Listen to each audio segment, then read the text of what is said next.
অসুরি কলঙ্কিনী হয়নি। হ্যাঁ তুমি অসুর সতী নিজ বাহুবলে আমি বধ করেছি, বুঝে গিয়েছি তুমি কেমন সতী। আমি সতী। ওরে মনসা কেমন সতী,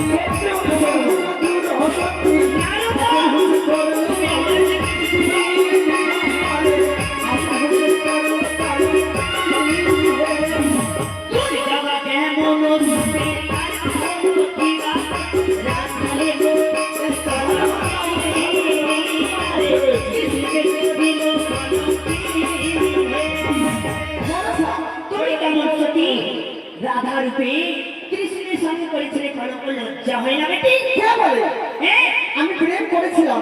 তবে তুমি জানো আমি নিষ্কাম প্রেম করেছিলাম। যদিও নিষ্কাম প্রেম না করতো তবে এই সংসারে কেউ জানতে পারতো, কেউ বুঝতে পারতো না প্রেম কাকে বলে। সত্যি বলেছো, সত্যি বলেছো। আমি মনসা কেমন সতী, তোমার হয়ে সতী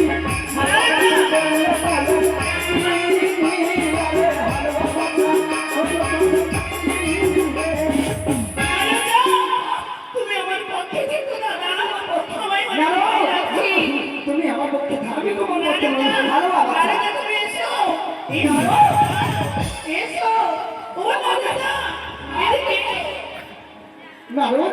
তবে তুমি তো জানো ভালো বাচ্চার সঙ্গে কলঙ্কিনী হয়েছে। এই বেটি কেমন সতী জানো? কেমন সতী? ওই যে দেখো সীতা, সীতা কি করেছে জানো?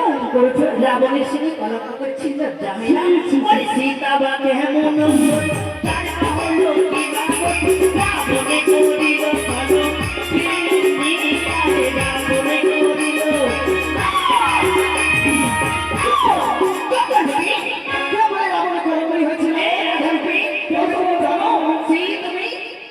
রাবণ আসল সীতাকে হরণ করতে পারেনি। তুমি সীতাকে উদ্ধার করি। আসল সীতা কোথায় ছিল জানো?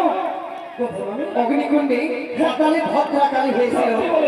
আসল সীতাকে রাবণ হরণ করতে পারেনি। কালীর পেছনে হ্যাঁ, তবে তুমি কেমন সতী জানো? আমি সতী। ওরে মনসা কেমন সতী, তোমার হলো কি সতী, আমাকে করিল সতী,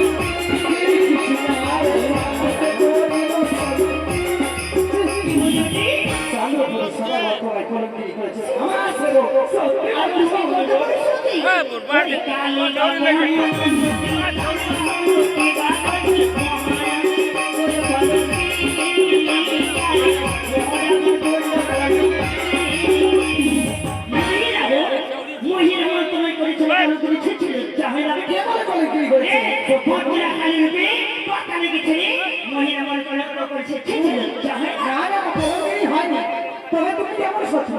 আমি সতী। ওরে মনসা কেমন সতী, তোমার হলো কি সতী, সীতাকে করিল সতী,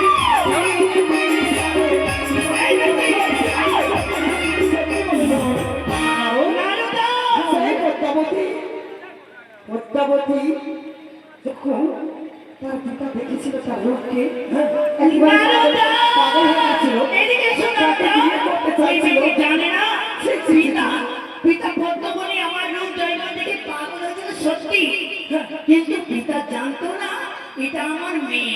সেই সময় আমি আমার পিতাকে আমার সেই বিষ দিয়ে আমি অচেতন করেছিলাম, সেখানে অসতী হয়নি। আর এই বেটি কত সতী জানো? নারদা এটা কে দাদা? এটা তো কার্তিক ভাই, বিমাতার কে হয়? ছেলে। বিমাতার ছেলে সকলে জানো, কার্তিক দুর্গার ছেলে, তাই না? এই বেটি তুই কত বড় সতী, সত্যি তোমার কোলের কথা না বললে ছেড়ে দেবো না। ওরে দুর্গা বা কেমন